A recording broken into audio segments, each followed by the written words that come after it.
الله والحمد لله والصلاة والسلام على رسول الله صلى الله عليه وسلم. النساء شقائق الرجال.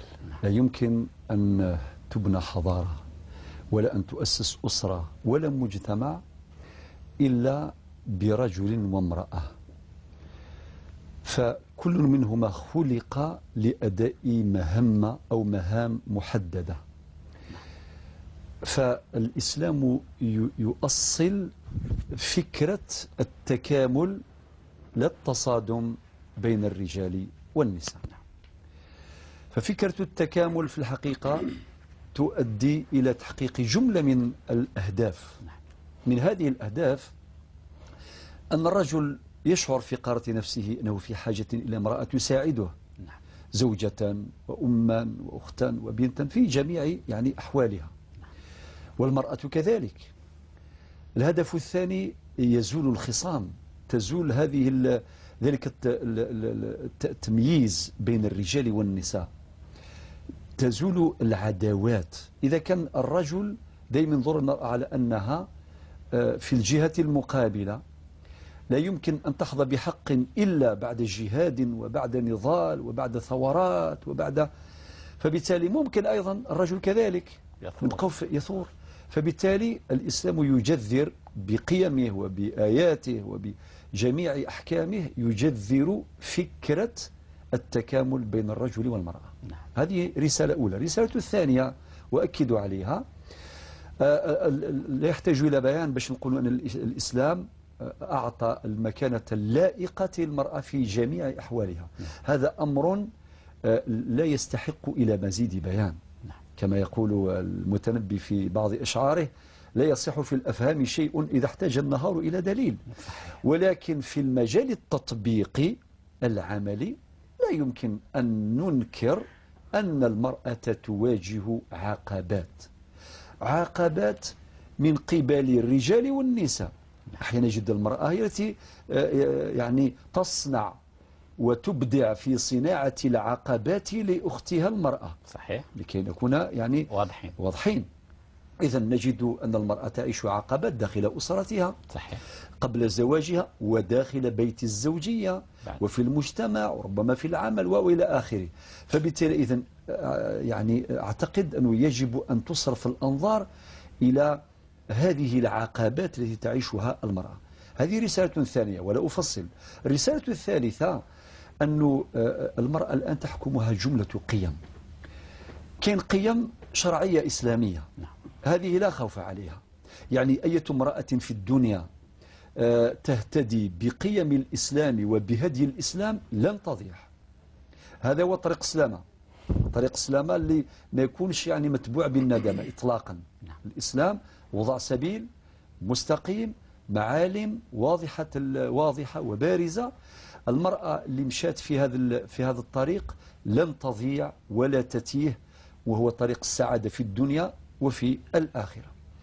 المصدر الثاني للقيم والمبادئ تحكم حياة المرأة الأصالة، تجدث. احنا كجزائريين مجتمع جزائري له أصول، له جذور ممتدة في عمق الإسلام، له عادات، له تقاليد، نجد الكثير منها مهمة جدا. أعطيك مثال أخي أحمد. في مجتمعنا المرأة كل ما تكبر كل ما يكون عندها قدر في المجتمع. أكيد. كل ما تكبر اللي يلقاها في الطريق يقولها يما، خالتي، عمتي، جدة. شوف هذه القيمة موجودة في المجتمع، هي ماشي جدة حقيقة، ماشي يما حقيقة. صحيح. ولكن انظروا كما يقولوا الستاتيو نتاعها، المكانة نتاعها، المركز الاجتماعي للمرأة مركز مهم. يروحوا يديروا الناس طابور وكذا، يقول المرأة تسبق. كاين مظاهر صحة كثيرة. طبعا هنا كاين مظاهر أخرى سيئة، ولكن خلينا نتحدثوا عن بعض المظاهر المشرقة المضيئة في حياتنا الاجتماعية. هذه رقم 2. الرسالة الثانية. الرسالة الثالثة والمرجع الثالث هو رياح العولمة التي هبت علينا الآن الفضائيات كثيرة والمجلات والإنترنت. في القيم الآن تأتي عن طريق المضامين التي يبثها الإعلام بمختلف أنواعه، الإعلام الخفيف والثقيل وغيره. فبالتالي إذن الآن المرأة كيف تستقبل هذه القيم؟ نعطيك على سبيل المثال أخي أحمد، كي نروحوا مثلا المؤتمرات، هي لقاءات عالمية ومعظمها تحت الرعاية السامية بين قوسين للأمم المتحدة. نذكر بعضها على سبيل المثال وليس على سبيل الحصر. نبدأ مثلا في 1975 مؤتمر المكسيك، هذه خاص بالمرأة، رفع شعار المرأة والتنمية والمساواة والحرية، شعارات قوية جدا. مؤتمر المكسيك في 75. بعد 5 سنوات دار مؤتمر آخر، مؤتمر في كوبنهاجن يعني في الدنمارك في 1980. وبعدين في 1985 صار مؤتمر آخر في مدينة نيروبي 1985. وبعدين في 1994 مؤتمر عظيم جدا كبير يسمى مؤتمر السكان والتنمية، انعقد من 5 إلى 13 سبتمبر 1994.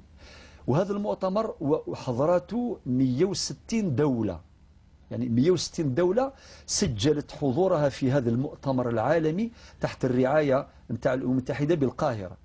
وحضرته 1200 منظمة غير حكومية، فضلا عن رجال الإعلام ونساء الإعلام إلى آخره والصحافة وغيرهم والتلفزيونات إلى آخره. طبعا هذا المؤتمر أيضا عنده مقررات وعنده بعد 5 سنوات، بعد عام فقط في 95 مؤتمر بكين، بعد 5 سنوات في نيويورك في سنة 2000، في 2005 في القاهرة، مؤتمرات كثيرة. كي نديروا هذا الجرد وهذا الرصد ديال المؤتمرات، هذه القيم التي تجذرها هذه المؤتمرات بكلمة واحدة غريبة في معظمها عن قيم الإسلام وعن قيم تجديث أو عن قيم الأصالة. المرأة هنا يجب أن تبرهن عن صلابتها ومقاومتها وأصالتها في الوقوف أمام هذه التحديات. الشيء اللي كان نافع مرحبا به، مرحبا به. أي قيمة أو أي فكرة طيبة تنفعها، تقوي مركزها، تؤدي إلى تحقيق دورها بشكل فعال، مرحبا به. ولكن الشيء اللي ماهوش مليح يجب أن يرفض. لازم يكون عندها من الصفات أو غير بال فتميز بين النافع وغير النافع.